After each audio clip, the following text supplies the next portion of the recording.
Page view.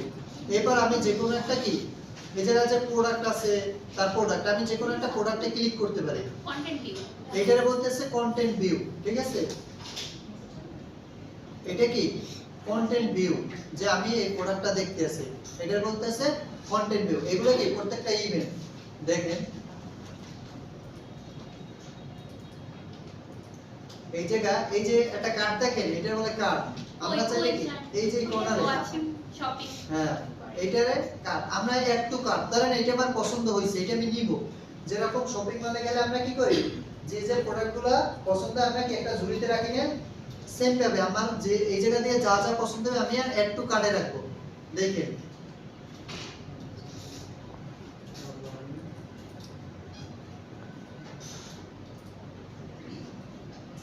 তাহলে এটার বলতেছে কি অ্যাড টু কার্ট।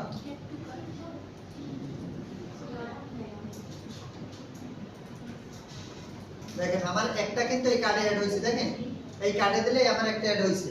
আমি চাইলে কি আমার দিলে কি হবে, এই ধরেন আমি এটা কিনবো, তাহলে কিনলে আগে প্রথমে কি করতে হবে, ধরেন আমি অনেক কিছু কেনাকাটা করব, প্রথমে আছে কি অ্যাড টু কার্ট। আমি চাইলে বাই নাও করতে পারি, বাই নাও করব কোন সময় আমি একটাই কিনবো আর কিছু কিনবো না।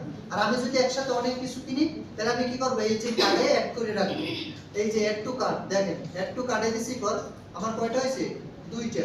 দেখেন মানে আমি যেটাই ক্লিক করব সেটাই অ্যাড টু কার্টে চলে যাবে না, অ্যাড টু কার্ডে দিলে অ্যাড টু কার্ডে যাই জমা হয়ে যাবে, মানে ক্লিক করার পর অ্যাড টু কার্টে অ্যাড টু কার্ডে যাবে।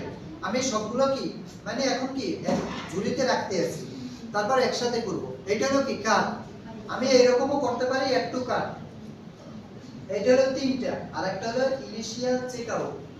ঠিক আছে, এইটা কি ধরেন আমি এই যে বাই নাওতে যদি ক্লিক করি, দেখেন তাহলে আমার কি এই জায়গায় কিন্তু কেনার জন্য বাই নাওতে ক্লিক করছি।